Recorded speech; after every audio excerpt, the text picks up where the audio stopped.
In 2008, I booted up my Xbox, went to the Xbox Live Arcade, and found something there that really blew me away with engaging gameplay, incredible replayability, and fresh new ideas that redefined what it meant to play video games. Of course, I'm talking about Baby Maker Extreme, which released in 2010 and not 2008, and it was an Xbox Live Indie title and not necessarily an Xbox Live Arcade game. You get the point. This bit's over, but the point still remains. In the late 2000s and early 2010s, there was a serious boom period for the independent game developer, who, free from the specter of major publisher influence, were able to craft some of the best games to ever come out. Like coal being pressurized into a diamond, it's this uninhibited creativity that's boiled down to a really cool core idea.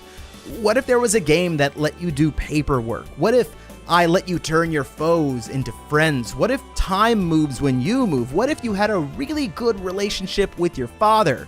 A really cool core idea is almost like the heart of a game, and if you build around it, you can easily end up with something special.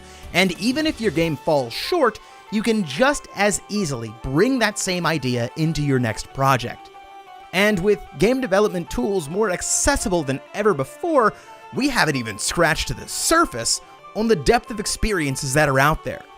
And that's what I want to talk about in today's video in the context of fighting games. A notoriously difficult genre to get right from a development point of view, I've spent the last few months playing a collection of in-development fighting games from independent teams, some as small as a single person. The games themselves don't need to be good. Hell, they don't even need to be all that functional or even complete. The thing that I was looking out for was the idea, the nugget of a system or a prototype that could really stand on its own given the proper opportunity. So here's what I found. If you enjoyed this video, feel free to smash that subscribe button or gently caress the follow button on my Twitter. So when Marvel vs. Capcom Infinite was coming out, there were a lot of professional fighting game players hyping it up in interviews with a lot of enthusiasm.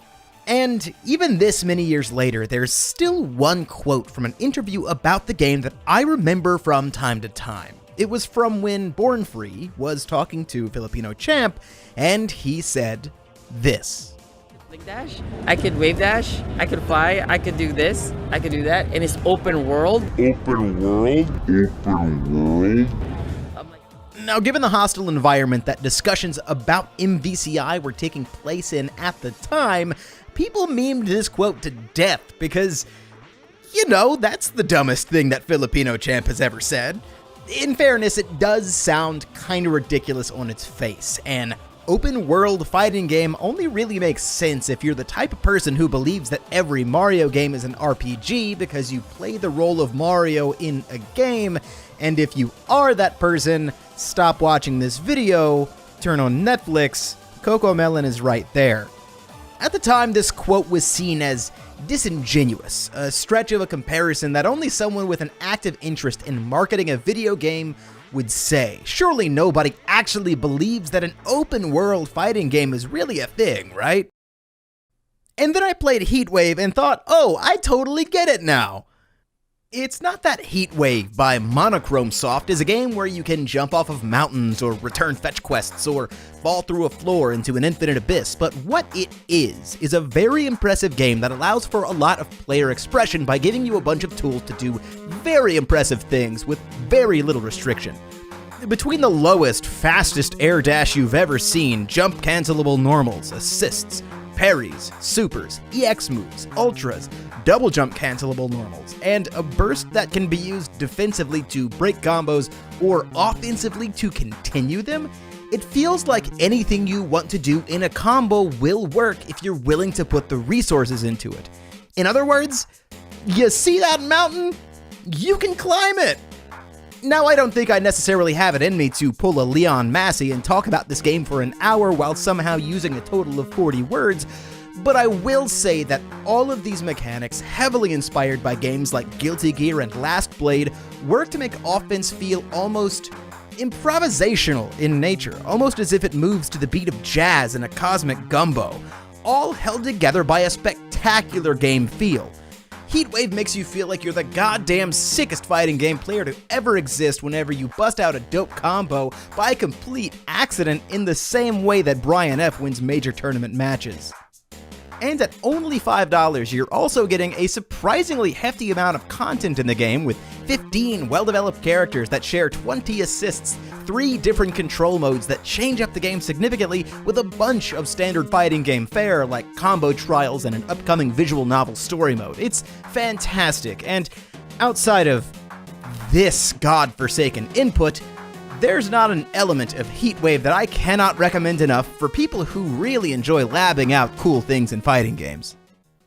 Are you sick and tired of every single fighting game that's come out since 2016 catering to casual gamers with mechanics like auto combos and assist modes?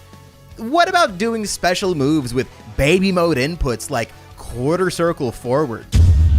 Wouldn't it be so much better if that same special move was charge down, charge up, forward, quarter circle forward?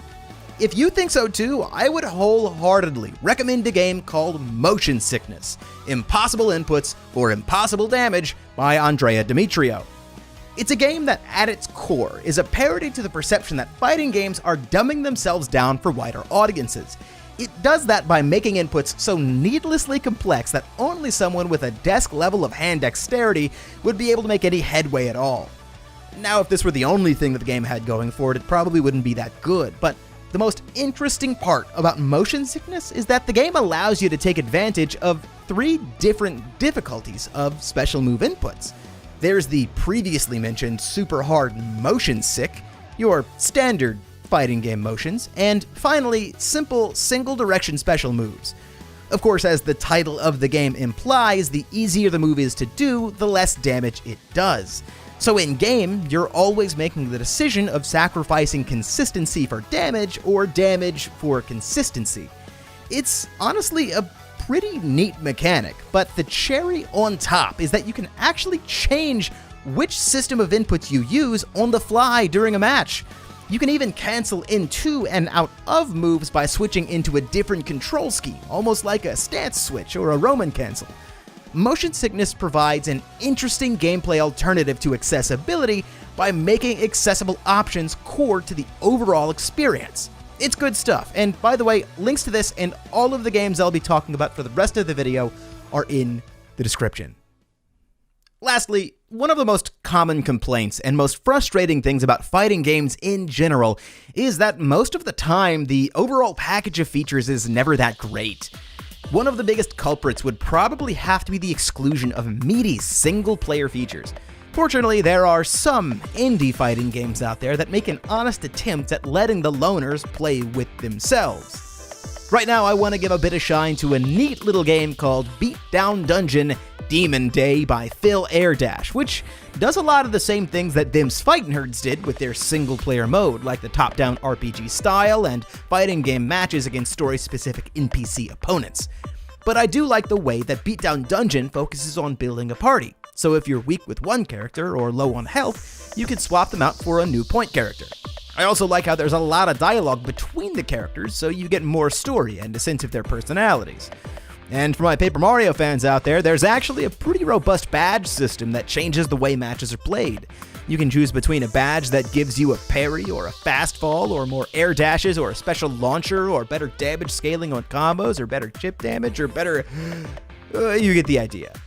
But you know, Beatdown Dungeon still has a versus mode with all of the badges and partners included, so if you're looking for something even more single player than that, how about a fighting game that literally does not have a versus mode at all? Aerial Raver by Migs the Just is a love letter to combos in fighting games, so much so that it's literally all you do. It honestly has more in relation to something like Super Hexagon than it does anything else. You equip a loadout of familiar moves from a bunch of different fighting games, hit the launch button, and then using jumps, wall bounces, and everything else at your disposal, try to stay in the air for as long as you can while juggling the poor unfortunate whackbot ever so higher into the sky. You know, if I'm being honest, there's a lot of jank here, but I'd be lying if I said that I'm not actively enjoying my time hot-swapping different moves to squeeze out the tiniest bit of height, the smallest amount of extra hits, and the itty-bittiest type of super meter so I can make more money to upgrade my moves and get back out there. Aerial Raver really hits that numbers go up spot in my brain that makes the good brain juice flow, and I think it's because the game almost has a similar progression system and gameplay loop to a lot of great mobile games out there, and that's not a slight at all. I'd actually really like to see it on phone app stores if the developer ever gets around to it. If I were to talk about all of the cool indie fighting games that are doing amazing things out there, this thing would be hours long. I could talk for days about how Tough Love Arena is straight up the most accessible fighting game on the planet since you could play it in a web browser, or how Arcus Chroma is proving that you can make a really solid, slick-looking fighting game even though jumping isn't a thing at all, or how Cerebral is starting to come together, and when it finally does, we're gonna have a contender for the best-looking, best-sounding fighting game of the year. Pocket Bravery, Drag Her, Shut Up and Drive, 5 Force Fighters, and the dozens of games that I just did not have a chance to play.